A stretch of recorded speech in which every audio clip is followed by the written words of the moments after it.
اصل میں ان کی باتوں میں اس لیے کوئی یقین نہیں کرتا کہ خود ان کے جو لیڈر ہیں وہ شہباز شریف کی گارنٹی پہ باہر بیٹھے ہوئے ہیں. بالکل 50 روپے کے اسٹامپ 50 روپے کے اسٹامپ پہ وہ کیوں نہیں آتے؟ اچھا جب جو کوئی ان سے یہ کوشچن کرتا ہے پھر اس کو یہ کہتے ہیں کہ جناب صحتیاب ہوں گے تو بیمار ہیں، صحتیاب ہوں گے. ڈاکٹر اجازت دیں گے تو. ہاں جی، حالانکہ ڈاکٹر اجازت نہیں نہ دے رہے.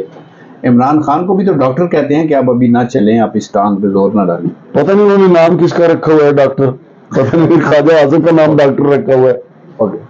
اچھا ماگر صاحب، آج سپریم کورٹ میں جو اس میں نے دیکھا، مجھے تھوڑی سی پلس بھی پتہ چلی ہے، خاص طور پہ چیف جسٹس صاحب کی. اور آج میرا خیال ہے آپس میں ججز کا آپس میں جو میٹنگ ہوئی ہے یا بحث و مباحثہ ہوا ہے، یا آپس میں انہوں نے گفتگو کی ہے. اس کے بعد شاید انہوں نے یہ فیصلہ کیا ہے کہ کل 11 بجے فیصلہ یہ سنایا جائے گا. ہاں جی، آپ اس کے پیچھے کیا مراکز دیکھ رہے ہیں؟ میرا تو اندازہ یہ ہے، آپ کیا سوچتے ہیں؟ دیکھیں رائے صاحب، اس میں ڈیولپمنٹس ہوئی ہیں.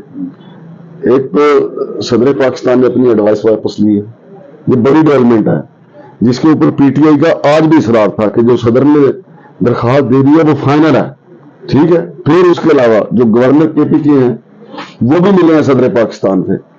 راجہ صاحب ابھی جب تک ہم یہ انٹرویو کر رہے ہیں نا، گپ شپ کر رہے ہیں، اس وقت تک بہت زیادہ ڈیولپمنٹ ہو چکی ہوں گی اور جو ہمارے اسٹیبلشمنٹ ہے وہ بھی آن بورڈ آ چکے ہوں گے. لہذا ایک جو چیف جسٹس صاحب نے کہا کہ جائیں اپنی سیاسی قیادت سے مشورہ کریں، میرا خیال اس وقت تو انہوں نے آ کے کہہ دیا فاروق اچ نائک نے کہ جناب سیاسی جماعتیں مینڈیٹ نہیں رکھتی انتخابات کی تاریخ دینے کا، تو اس کیس کو آپ کاروائی آگے بڑھائیں. پھر انہوں نے جب کاروائی آگے بڑھائی اور سماعت مکمل کرنے کے بعد جب انہوں نے اٹھتے ہوئے کہا کہ کچھ دیر میں ہم آ کے فیصلہ سنائیں گے، اور ساتھ یہ بھی کہا کہ یہ نہیں پتا کتنی دیر بعد، لیکن تھوڑی دیر بعد پھر ان کے چیمبر آفس سے ان کے پی اے نے بتایا کہ کل 11 بجے. تو آج رات جو ہے وہ اتفاق رائے ہو جائے گا کہ الیکشن کی ڈیٹ کون سی رکھنی ہے. چونکہ پی ٹی آئی کا یہ جو موقف ہے نا کہ اگر 90 دن کے اندر انتخابات نہ ہوئے تو پھر شاید کبھی انتخابات نہیں ہوں گے. اور سپریم کورٹ کا جو فوکس ہے وہ یہ ہے کہ ہر صورت آئین پہ عمل درآمد کرایا جائے، آئین سے انحراف نہ ہو. راجہ صاحب اگر آئین سے انحراف ہو گیا نا، بڑے بڑے لوگ پھنس جائیں گے، جن میں سب سے پہلے چیف الیکشن کمشنر ہیں، وہ بیوروکریٹ ہیں، ان کی نوکری داؤ پہ لگے گی. ٹھیک ہے، پھر آئین سے انحراف کرنے پہ آرٹیکل 6 جو ہے وہ انگڑائیاں لے رہا ہے، پھر ان کی مسز بھی بیوروکریٹ ہیں، ان کی نوکری داؤ پہ لگے گی. یہ سارے پیچیدگیاں پیدا ہوتی چلی جائیں گی نا. صحیح. اور پھر دوسری طرف جو گورنر ہیں بلیگ الرحمان اور خیبر پختونخوا والے، وہ بھی تو اس میں شامل ہیں کہ آخر کیوں نہیں ٹائم دیا گیا.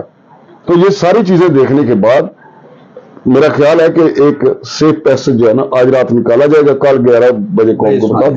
اچھا مان صاحب، میں تھوڑا سا اس سے ہٹ کے ایک سوال کرنا چاہتا ہوں. ہاں جی، کہ ہم یہ سنتے آئے اور کہتے آئے اور وویلا کرتے ہیں کہ دھاندلی ہوگی، دھاندلی ہوگی، فلاں کر جائے گا، فلاں نے کر دی، فلاں یہ ہو جائے گا.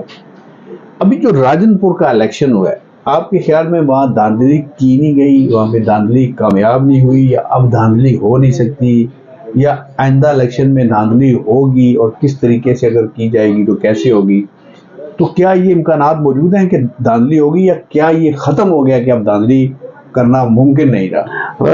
اصل میں اس میں بھی آپ دیکھیں نا، عمران خان نے نا جو اپنا ووٹر ہے نا اس کو چارج اتنا کر دیا نا، ٹرینڈ بھی کر دیا ہے کہ انہوں نے ڈیوٹی کیسے کرنی ہے. مثال کے طور پہ محسن نظاری الیکشن لڑ رہے ہیں تو وہاں جو پی ٹی آئی کا ورکر ہے وہ یہ نہیں دیکھ رہا کہ ہم نے کھانا محسن نظاری کے گھر سے کھایا یا اپنے گھر سے کھایا، وہ زمان پارک کی طرف دیکھ رہا ہے کہ ہمارے لیڈر نے زمان پارک میں بیٹھ کے ہمیں کیا حکم دیا ہے. اور جہاں جہاں پولنگ اسٹیشن ہے تو پی ٹی آئی کا ورکر وہاں پہ موبائل لے کے پہنچا ہوا ہے کہ دھاندلی ہو رہی ہے کہ نہیں.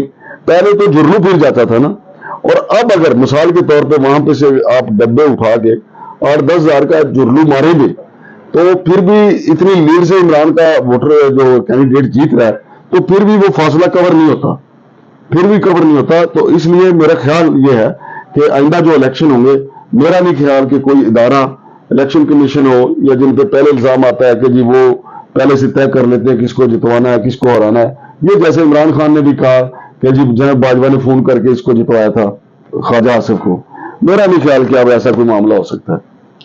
اچھا ماگر صاحب، آپ سمجھتے ہیں کہ کل کے فیصلے کے بعد ایک مرتبہ پھر ہم آئین کے مطابق ہمارے ملک کی پٹڑی جمہوریت کی طرف گامزن ہو جائے گی اور ان الیکشن سے پاکستان کو بہت فائدہ ہوگا؟ میرا آخری سوال ہے آج کے. رائے صاحب دیکھیں، ایسا نہیں ہے کہ الیکشن ہوں گے تو ہمارے مسائل حل ہو جائیں گے. الیکشن سے کچھ مسائل حل ہوں گے. مثال کے طور پہ گزشتہ دنوں وزیر اعظم نے کہا کہ سیاسی استحکام سے ہی معاشی استحکام آئے گا. جب ملک میں ایک ایسی حکومت بیٹھی ہوگی جس کے پاس عوامی مینڈیٹ ہوگا تو بیرون ملک دنیا جو اس پہ یقین کرے گی. اس میں کوئی شک نہیں. آپ دیکھیں نا جنید شعیب کو جو گرفتار کیا گیا ہے وہ تو کوئی ایف آئی آر بنتی نہیں, اس نے کوئی کال دی ہے کہ سرکاری ملازمین نہ جائیں. بیسیکلی انہوں نے یہ بات کی کہ جو موجودہ پی ڈی ایم کی حکومت ہے ان کے پاس عوامی مینڈیٹ نہیں ہے, اعتماد نہیں ہے ان کے پاس. تو وہ ان کی بات درست ہے. اور پھر وہ سینیٹر مشتاق صاحب جو ہیں انہوں نے سینٹ میں یہ سوال اٹھایا کہ ایک پاکستانی نے ترکی کے زلزلہ زدگان کے لیے واشنگٹن ڈی سی میں ترک ایمبیسی میں جا کے $30 ملین دے دیے, اس نے پاکستان کو کیوں نہیں دیے؟ کیونکہ ان کو پتا ہے کہ پاکستان والے سیلاب زدگان کو نہیں دیں گے. تو یہ اعتماد کی بات ہے نا کہ لوگ اعتماد نہیں کرتے.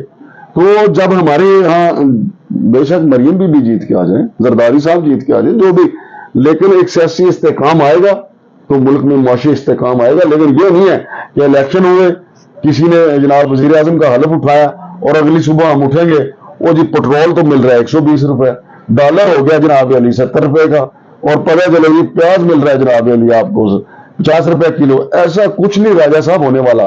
لیکن ایک درست مثال کے طور پر ہم نے یہاں سے کراچی جانا ہے تو انتخابات کے بعد ہم کراچی کی طرف گامزن ہو جائیں گے, بہتری کی طرف, استحکام کی طرف. یہ ہوگا.